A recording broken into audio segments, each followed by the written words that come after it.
ইমানদার নেতৃত্ব আনার জন্য চেষ্টা করতে হবে, তা না হলে ঘুষ, দুর্নীতি, স্বজনপ্রিয়তা কিয়ামত পর্যন্ত দূর হবে না। এই যে আপনারা গতকালকে আমাদের সাবেক নির্বাচন কমিশনারের বক্তব্য শুনেননি, অ্যারেস্ট হয়েছে। তিনি কি বলেছেন? তিনি অপরাধ স্বীকার করে বলেছেন সর্বসেক্টরে যদি সংস্কার করা না হয় 1000 বছরে এই বাংলাদেশে সুষ্ঠু নির্বাচন করা সম্ভব না। কথা বুঝতে পেরেছেন? তাহলে নির্বাচন কমিশনার বলছে সংস্কার না হলে 1000 বছরে সুষ্ঠু নির্বাচন সম্ভব নয়। কারণ তিনি প্রধান ছিলেন, তিনি তো জানেন কত লাইনে চুরি হয়, ঠিক না? এই জন্য যারা তৎকালীন যুগে মানুষের অধিকারকে হরণ করেছে, মানুষের হক নিয়ে ছিনিমিনি খেলেছেন, তাদের একটা সঠিক বিচার এই মাটিতে হওয়া উচিত।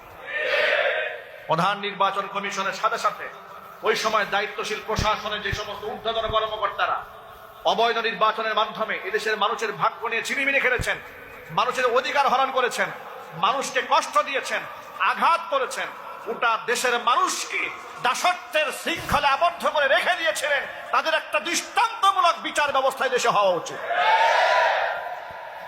আর এটা তখনই হবে যখন আপনি ইনসাফগার ব্যক্তির হাতে ফয়সালা করার দায়িত্ব দেবেন।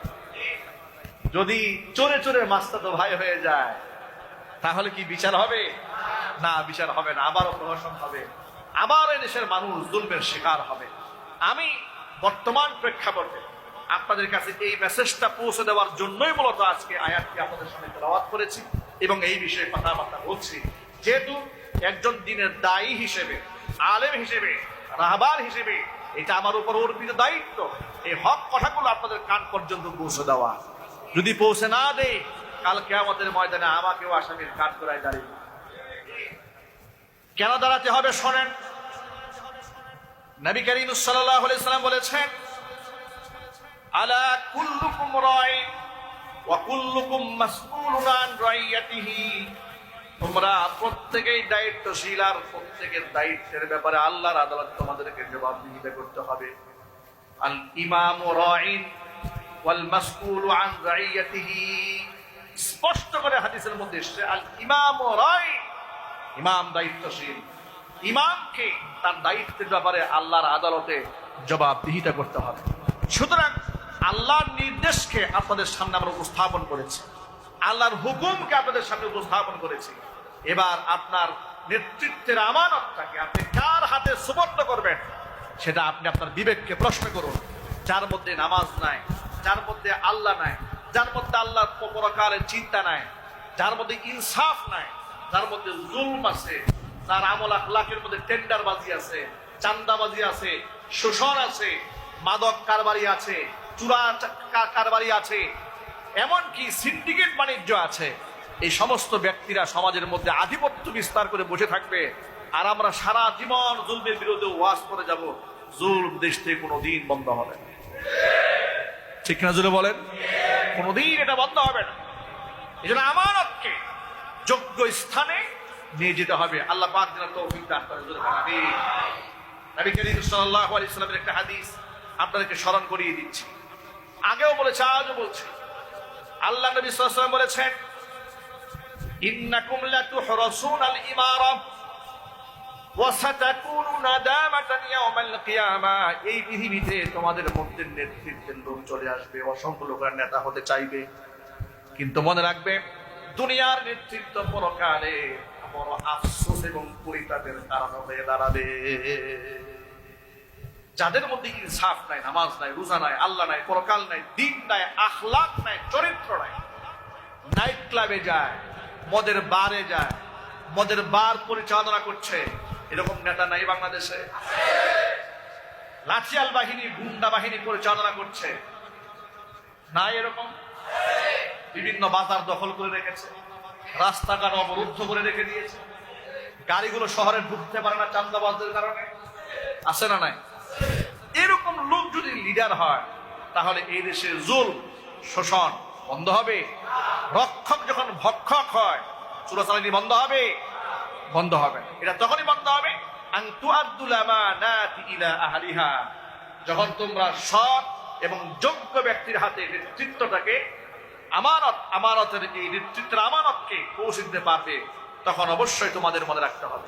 দেখুন, কয়েকটা গুণ আমাদের মধ্যে থাকতে হবে। নেতৃত্বের জন্য ইসলামী শরিয়াতে যে সমস্ত গুণাবলী থাকা দরকার সেগুলো আপনাদের সামনে রাখতে হবে, তাহলে বুঝতে পারবেন আসলে হকদারকে। ফুকাহায়ে কেরাম বলেছেন, এক নাম্বার হচ্ছে ইসলামী বিশ্বাস এবং তাকওয়া। যিনি লিডার হবেন, নেতা হবেন, অমুসলিম হওয়ার কোনো সুযোগ নাই। তাকে অবশ্যই মুসলিম হতে হবে, আল্লাহ ভীরু হতে হবে এবং সুন্নতের পাবন্দ হতে হবে। হালাল হারাম, জায়েজ নাজায়েজ, কবিরা গুনাহ থেকে তাকে বাঁচতে হবে। আখলাক এবং চরিত্রের পরীক্ষায় উত্তীর্ণ হতে হবে। চারিত্রিক অবক্ষয় যদি কোনো লিডারের থাকে, সেই ব্যক্তি নেতৃত্বের যোগ্যতা হারিয়ে ফেলবে। বুদ্ধিমত্তা এবং নেতৃত্বের দক্ষতা, বিচক্ষণ ইন্টেলিজেন্ট হতে হবে। বেওকুফ কিন্তু ইমানদার নেতা হতে পারবে।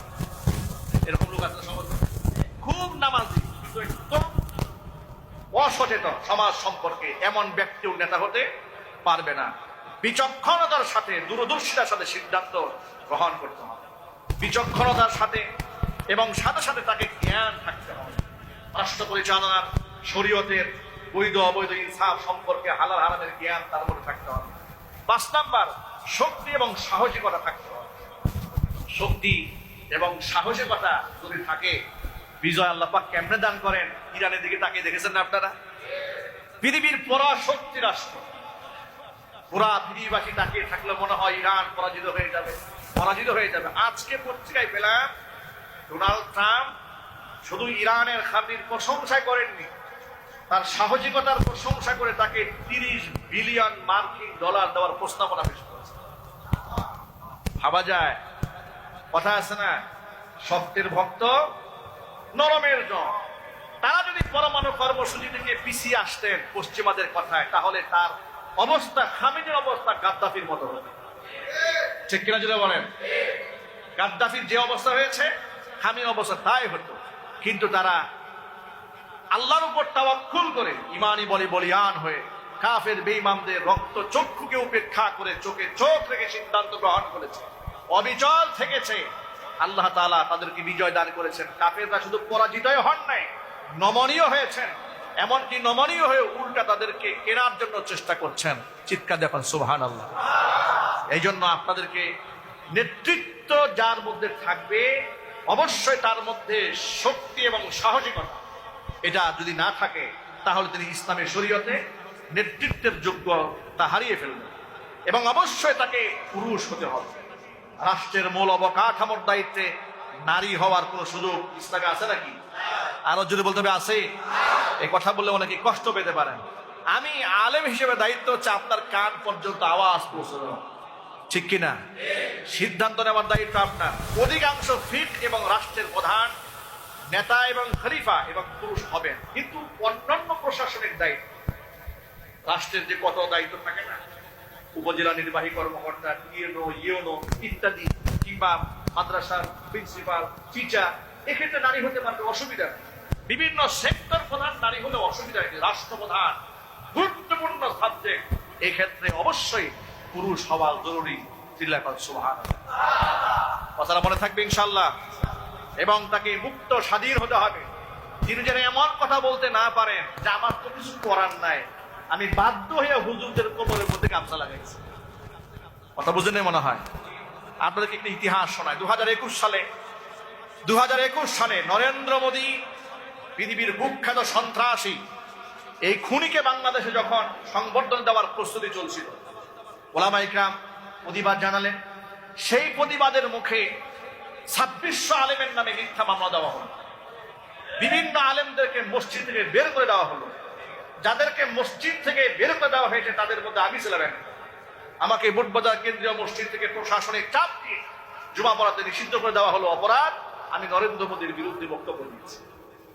যাই হোক, ইতিহাস অনেক লম্বা, সেটা বোঝাতে চাই না। এই বিষয় নিয়ে দেশের শীর্ষস্থানীয় উলামায়ে কেরাম প্রাইম মিনিস্টারের সাথে একদিন বৈঠকে বসেছিলেন।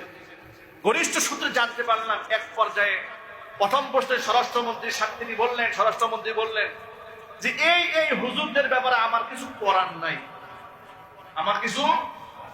এটা পিএম বুঝবে। পিএম এর সাথে বসা হলো। পিএম বললেন যে আমারও তো কিছু রেস্ট্রিকশন আছে, আমি তো সব চাইলেই করতে পারি। এদের বোঝা গেল তারা ভীতু এবং কাপুরুষ, সিদ্ধান্ত গ্রহণ করতে পারে না। এই জন্য নেতৃত্ব যিনি দেবেন তিনি ভীত হতে পারবেন না।